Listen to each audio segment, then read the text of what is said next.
Hello बच्चों, हम लोगों ने लास्ट वीडियो के अंदर श्वसन तंत्र स्टार्ट किया था। हम लोगों ने देखा था कि श्वसन तंत्र को हम कितने पार्ट्स में पढ़ते हैं, 3 पार्ट में। ऊपरी श्वसन तंत्र, निचला श्वसन तंत्र और मांसपेशियां। मांसपेशियों में हमने 2 भागों को रखा था, वो थी हमारी क्या, डायफ्राम और अंतरापरूषक पेशियां, जो कि बाह्य और आंतरिक 2 प्रकार की होती है, राइट। फिर उसके बाद हमारा आता है निचला श्वसन तंत्र, जिसमें हम श्वास नली और फेफड़े को पढ़ेंगे, है ना। और ऊपरी श्वसन तंत्र जिसमें 3 हिस्से होते हैं, नासिका, दूसरा ग्रसनी और तीसरा स्वर यंत्र। इसके बारे में हम लोगों को इस वीडियो के अंतर्गत पढ़ना है। तो क्या क्या हम लोगों को इसके अंदर जो जो पार्ट आएंगे और क्या क्या ब्रीफली हम लोग इस टॉपिक को लेकर चलेंगे, है ना। तो देखो, सबसे पहले ऊपरी श्वसन तंत्र है, जिसके अंदर हमको 3 हिस्सों को पढ़ना है, नासिका को पढ़ना है, ग्रसनी को पढ़ना है और स्वर यंत्र को कंटिन्यू करना है। ठीक, तो देखो, जो श्वसन तंत्र है उसका मुख्य जो भाग होता है वो तो फेफड़े होते हैं, यानी मुख्य अंग जो होता है श्वसन तंत्र का वो फेफड़े होते हैं। लेकिन बाकी जो अंग बचते हैं वो श्वसन मार्ग का निर्माण करते हैं। आ रही बात समझ में? श्वसन मार्ग या नासा मार्ग हम कहते हैं, उसका निर्माण करते हैं जो बाकी हिस्से बचते हैं श्वसन तंत्र के, रेदर देन जो लंग्स जो होते हैं हमारे या जो फेफड़े होते हैं उनके अलावा। तो सबसे पहले हम लोग हमारा लेते हैं ऊपरी श्वसन तंत्र। उसमें जो पहला पार्ट आता है वो होता है हमारा नासिका, मतलब जो ऊपरी श्वसन तंत्र का जो पहला हम पार्ट पढ़ते हैं वो हमारा नाक होता है, ठीक है। तो ये हमारे श्वसन तंत्र का पहला हिस्सा होता है, ठीक है।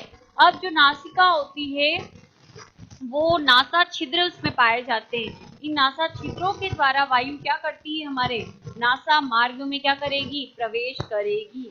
बोला ना मैंने कि जो फेफड़े होते हैं उनको छोड़ के जितना भी भाग होता है वो श्वसन मार्ग का निर्माण करता है। तो ये जो आगे चल के जो रास्ता होगा उसे हम नासा मार्ग कहेंगे, ठीक है। तो नासा छिद्र जो होते हैं वो कितने होते हैं, द्विछिद्रीय होती है ना। तो 2 छेद जो है वो पाए जाते हैं। फिर आगे चल के आप देखते हो ये खाली जगह पाई जाती है छिद्रों के अलावा। ये हिस्सा हमारा होता है नासा गुहा। अब जो नासा गुहा है वो 2 हिस्सों में बट गई, इधर दाईं और इधर दाईं और ये बाईं, है ना। और ये डिवाइडेड होती है, ये झिल्ली जैसे स्ट्रक्चर देख रहे हो, ये झिल्ली है एक और ये हड्डी है, उससे क्या होती है 2 हिस्सों में डिवाइडेड होती है नासा गुहा। मतलब ये जितना भी एरिया है ये नासा गुहा है, ठीक है। अब ये क्या है, एक मतलब ये आप देख रहे हो ये जो पट होता है जिसको हम बोलते हैं नासा पट, ये जो झिल्ली होती है उससे और ये हड्डी से क्या होती है 2 हिस्सों में डिवाइडेड होती है मनुष्य की नासा गुहा। बात समझ में आई? ठीक है। तो नासा गुहा जो होती है नासिका पट के द्वारा 2 हिस्सों में क्या हो जाती है, डिवाइडेड हो जाती है। मतलब आप ये नाक देख रहे हो तो यहाँ पे आगे तो झिल्ली और पीछे हड्डी है, तो ये जो छिद्र है उसके बाद का हिस्सा कितने हिस्से में डिवाइड हो गया, 2। तो नासा गुहा 2 हिस्सों में क्या होती है, डिवाइडेड होती है। फिर नासा गुहा में उपस्थित 3 अस्थियां होती हैं। नासा गुहा में क्या होती है, 3 अस्थियां उपस्थित होती है। कौन कौन सी? एक तो नेजल अस्थि होती है, प्री मैक्सिला या मैक्सिला, और फिर होती है एथेमोइड। मतलब आप ये देखो कि ये इस तरीके से नासा गुहा है ना। तो अब क्या होगा, इस नासा गुहा की साइड, ये जो साइड दिख रही है आपको, ठीक है, यानी ये गुफा जैसे स्ट्रक्चर आपको दिख रही है, तो इसका आधार भी होगा, ठीक है, इसकी छत भी होगी और इसके ये साइड वाले हिस्से भी होंगे, मतलब आगे की तरफ और इधर पीछे की तरफ। तो देखो, नासा गुहा की जो ऊपरी भाग होता है उसका निर्माण कौन करता है, नेजल अस्थि करती है। पहली अस्थि कौन सी है, नेजल। तो ये ऊपरी छत का निर्माण यानी पृष्ठीय भाग का क्या करती है, निर्माण करती है। फिर आधार वाला हिस्सा जो है वो प्रीमैक्सिला और मैक्सिला अस्थि से बना होता है नासा गुहा का। मतलब ये तो हमारी नेजल अस्थि बनेगी, यहाँ पर नीचे आधारीय भाग का निर्माण जो है प्रीमैक्सिला मैक्सिला करेगा। और फिर जो साइड की सतह होगी, मतलब ये ऊपर हो गया, नीचे हो गया, और इधर साइड वाला जो हिस्सा होगा उसका निर्माण जो है वो एथेमोइड अस्थि के द्वारा किया जाता है। पार्श्व सतह का यानी साइड वाली निर्माण जो है वो एथेमोइड अस्थि के द्वारा किया जाता है। फिर आता है इन अस्थियों की आंतरिक सतह पर ऐसे घुमावदार अस्थियां होती है इस तरीके से, है ना। उन्हें हम कहते हैं टर्बाइनल अस्थियां। क्या बोला जाता है, टर्बाइनल अस्थियां घुमावदार होती है इस तरीके से। तो इन टर्बाइनल अस्थियों का कुछ काम होता है, वो काम क्या होता है, तो वायु का ताप नियंत्रित करना। सपोज हमारा जो इन्वायरमेंट है उसका टेम्परेचर बहुत ज्यादा लो है, मतलब कम है, मतलब सपोज करो 20 डिग्री है, तो वायु कैसी है, ठंडी। ठीक, हमारा बॉडी का टेम्परेचर होता है 37 डिग्री के लगभग। तो ठंडी वायु को क्या करेगी, ये टरबाइन अस्थियां हमारे टेम्परेचर के अकॉर्डिंग करेगी, हमारी बॉडी के टेम्परेचर के अनुसार करेगी। और सपोज करो बाहर ज्यादा मतलब गर्म है तो वायु का तापमान भी ज्यादा होगा, तो उसको हमारी बॉडी टेम्परेचर के अकॉर्डिंग ताप नियंत्रण का काम करती है। प्लस वायु जो होती है उसको नम बना के रखती है, ठीक है। फिर उसके बाद इसके अंदर इन अस्थियों के बीच में एक कला पाई जाती है जिसको कहा जाता है घ्राण कला। वो घ्राण कला चीजों को सूंघने में क्या करती है, मदद करती है। हमारे ज्ञानेंद्रिय में आती है ना नाक, ज्ञानेंद्रिय क्या काम करती है, हमें ताप हो गया, हमारे को प्रकाश यानी विजन जो हो गया, उन सब चीजों को कंट्रोल करता है। तो नाक भी एक ज्ञानेंद्रिय जो हमें सूंघने में क्या करती है, मदद करती है। तो घ्राण जो झिल्ली होती है या घ्राण जो कला होता है उसके माध्यम से हमको सूंघने में क्या होती है, मदद मिलती है। फिर इसके अंदर क्या होते हैं, इस नासा गुहा में आप देखते हो बाल भी पाए जाते हैं नाक के अंदर, है ना, और चिपचिपा तरल भी होता है। श्लेष्मा जो पाई जाती है उसका काम क्या होता है, तो ये श्लेष्मा जो है और ये जो बाल है, जो आप वायु आप अंदर ले रहे हो, इस जो वायु आपने ग्रहण की है उस वायु के अंदर कोई सूक्ष्म कण हो गए, बैक्टीरिया हो गए, मिट्टी के कण हो गए, पराग कण हो गए, कुछ भी चीजें होती है उनको क्या कर लेते हैं, पकड़ लेते हैं, ताकि वायु छन जाती है और वो छन कर क्या होती है, नीचे जाती है, आगे की वायु जो हमारे मार्ग होते हैं उनमें जाती है, उससे हम कई बीमारियों से क्या होते हैं, बचे रहते हैं। तो ये सारे जो फंक्शंस हैं वो किसके होते हैं, हमारी नासा जो गुहा होती है उसकी वजह से होती हैं। और इम्पोर्टेंट रोल प्ले किया जाता है टर्बाइनल अस्थियों की वजह से, तो ये आपको ध्यान रखना है। फिर आता है, अब देखो आपका मुख जो होता है, मुख होता है उसे भी हम क्या करते हैं, द्वितीय श्वसन अंग के अंदर इंक्लूड करते हैं। रीजन कभी कभी क्या होता है, आपकी जैसे नाक ब्लॉक हो जाता है जुकाम के टाइम, क्योंकि ये जो टर्बाइनल अस्थियां होती है वो स्वेल कर जाती है, सूज जाती है, उसकी वजह से क्या होता है, श्लेष्मा का स्त्रवण जो होता है वो बढ़ जाता है, और उस कंडीशन को हम जुकाम के देते हैं, है ना। ये जो कलाएं होती है, जो झिल्ली होती है नाक की, यही जो होती है वो स्वेल कर जाती है, ठीक है। टेम्परेचर के अंदर अंतर हो जाता है, मतलब बाहर से ठंडी वायु ज्यादा अंदर चली गई है तो उस वजह से वो झिल्ली सूज जाती है और अत्यधिक श्लेष्मा का स्त्रवण होता है, उस कंडीशन को हम जुकाम कह देते हैं, है ना। तो जो जुकाम होता है उस समय आपका श्लेष्मा की वजह से नाक का जो नासा मार्ग है हमारा, वो क्या हो गया, ब्लॉक हो गया, है ना। मतलब वो मार्ग जिससे वायु अंदर जा रही है, हमारे श्वसन तंत्र में जा रही है, वो मार्ग हमारा नासा मार्ग कहलाता है। पहले नासिका से शुरू हुआ, फिर नासा गुहा में, और जो वायु को कंटिन्यू जा रही है और जिस मार्ग से जा रही है उसे हम नासा मार्ग ही तो कहेंगे। तो नासा मार्ग जो होता है उसे जब वायु नहीं आगे ट्रांसफर हो पाती, तो ऐसा तो नहीं है जुकाम के टाइम हम सांस नहीं लेते, आपको पता है मुंह अधिकतर खुला रहता है, तो मुंह जो होता है वो वायु को अंदर लेने का काम करता है, इसलिए द्वितीय जो अंग होता है वायु ग्रहण करने वाला वो हमारा मुख होता है। तो देखो वायु अगर नाक से ली गई है तो नासा गुहा में जाएगी, नासा गुहा के बाद इसके जो पृष्ठीय भाग होता है, इसका पीछे का जो हिस्सा होता है वो भाग हमारा क्या कहलाता है, नासा ग्रसनी। नासा गुहा के बाद आने वाला भाग नासा ग्रसनी। मुख से हम वायु लेंगे, मुख गुहा में आएगा, क्योंकि जो ओष्ठ होते हैं उसके बाद क्या होती है, जहां दांत वगैरह पाए जाते हैं वो हिस्सा हमारा क्या कहलाता है, मुख गुहा। तो मुख गुहा के बाद जो हिस्सा होता है ग्रसनी वाला वो मुख ग्रसनी कहलाता है। नासा ग्रसनी और मुख ग्रसनी के नीचे कौन सा हिस्सा आता है, अधोग्रसनी। अधो मतलब आधार, ठीक है। तो अधोग्रसनी होती है। तो ये तीनों मिलाकर क्या कहलाते हैं हमारे, ये कीप जैसी स्ट्रक्चर जो आपको दिख रही है ये हमारी क्या कहलाती है, ग्रसनी कहलाती है, जो कि हमारे ऊपरी श्वसन तंत्र का क्या है, जो सेकंड पार्ट है वो है। आ रही है बात समझ में। तो ये जो अधोग्रसनी होती है वो पाई जाती है। फिर उस अधोग्रसनी की जो लास्ट वाला हिस्सा होता है वहां पर एक जो है उपास्थि से बनी हुई संरचना होती है जिसे हम कहते हैं स्वर यंत्र, जो कि हमारा ऊपरी श्वसन तंत्र का क्या है, तीसरा पार्ट है। तो यहाँ पर आप अधोग्रसनी देख रहे हो, अधोग्रसनी जैसे ही समाप्त हुई तो अधोग्रसनी के एंड सिरे पर यहाँ पर इस तरीके से एक जो संरचना पाई जाती है वो पाई जाती है, ठीक है, पाइप जैसी स्ट्रक्चर। इसके दो हिस्से डिवाइड हो जाते हैं, दो हिस्से डिवाइड हो जाते हैं, ठीक है। आगे वाला जो होता है वो तो हमारा घाटी द्वार कहलाता है,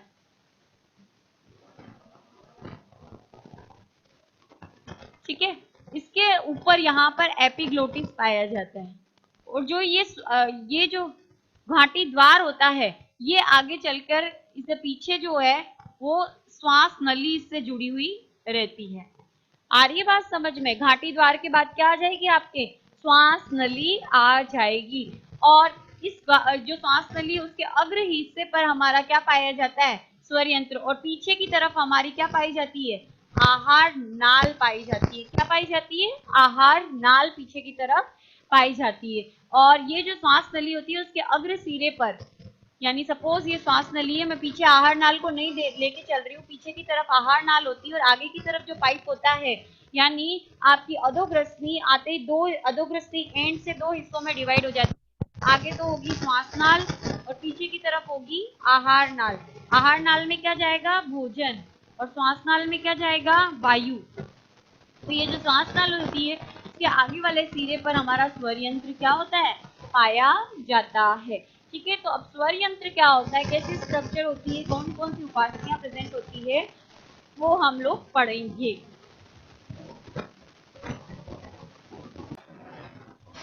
देखो, नेक्स्ट हम लोग देखने वाले हैं कि जो हमारा स्वर यंत्र होता है वो कैसे होता है। तो अभी हम लोगों ने देखे कि जो ग्रसनी होती है उसके 3 पार्ट होते हैं।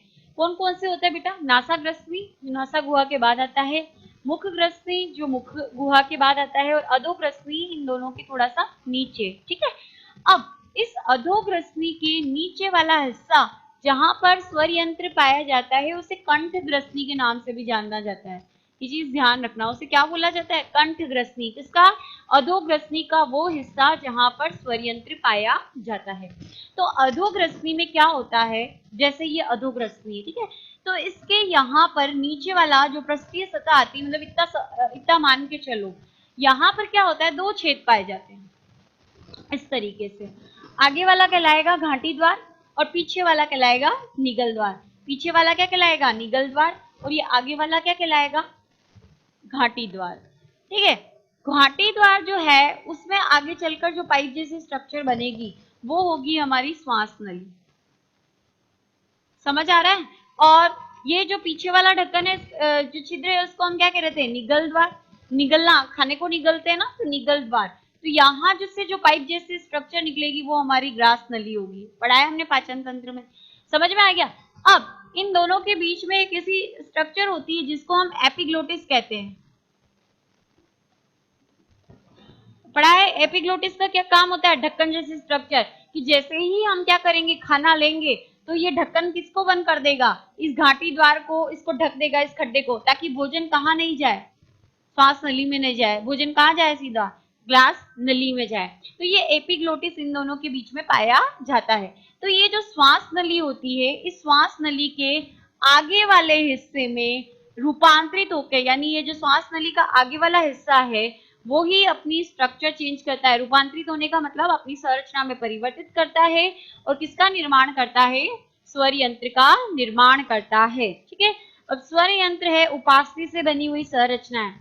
उपास्थि और अस्थि में डिफरेंस हम लोगों ने पढ़ा है। ठीक है, उपास्थि और अस्थि में क्या डिफरेंस है? अस्थि जो होती है वो तो कैसी होती है? कठोर, जो हमारी हड्डियां होती है वो बनी होती है। और उपास्थि कैसी होती है? मुलायम होती है, जैसे कान का ये पिन्ना वगैरह, जिसमें क्या होती है? लचक होती है। तो ये उपास्थियों से बना होता है। 4 उपास्थियां होती है। उपास्थियों की संख्या कितनी है? 4, लेकिन प्रकार कितने हैं? 3। आ रही बात समझ में? 3 प्रकार कौन कौन से? थायराइड या अवटू कहते हैं इसको, उपास्थि, ध्यान रखना। फिर आता है क्रिकोइड, यानी मुद्रिका के नाम से जानते हैं हिंदी में। और तीसरी है एरिटेनोइड, इसको दर्विकाप जो है उसके नाम से जाना जाता है। थायराइड जो है उसकी संख्या कितनी हुई? 1। क्रिकोइड की संख्या कितनी हुई? 1। और एरिटेनोइड की संख्या होती है कितनी? 2। तो टोटल मिला के कितनी हो गई? 4। प्रकार 3, लेकिन संख्या कितनी? 4।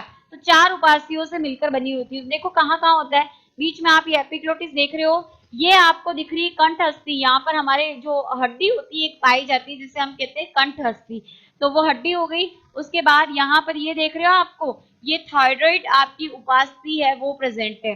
और इसके अंदर इस तरह से ये जो आपको दिख रहा है, इन्हें थायराइड स्नायु के नाम से जाना जाता है। फिर ये सेकंड एरिटेनोइड संख्या में कितनी होती है? 2। तो ये पहली और ये दूसरी। और नीचे यहाँ पर आपको दिख रही है ये क्रिकोइड होती है। समझ आ गया? तो ये जो है आपके इस तरीके से स्वर यंत्र जो है उसका क्या होता है? निर्माण होता है। अब ये जो आपको थायराइड ग्रंथि थायराइड उपास्थि देख रहे हो और ये एरेटेनॉइड जो होती है उसके बीच में इस तरह से गुहा जैसे स्ट्रक्चर होती है और इन गुहा में जैसे ये मान लो सपोज ये इस तरीके से नहीं ये हमारी जो है उपास्थि है, तो इसको मैं मान लूं कि ये थायराइड उपास्थि है ना, ये इस तरीके से, ये कौन सी उपास्थि है? थायराइड। अब इसके बीच में इस तरीके से रज्जु यानी ऐसे धागे जैसे स्ट्रक्चर पाई जाती है, एक तो एरिटेनॉइड में पाई जाती है और एक थायराइड में पाई जाती है ना, इस तरीके से बीच बीच में जो स्वर रज्जु होते हैं वो पाए जाते हैं। दो तरीके के स्वर रज्जु पाए जाते हैं, कौन से हैं उनको हम लोग देखते हैं।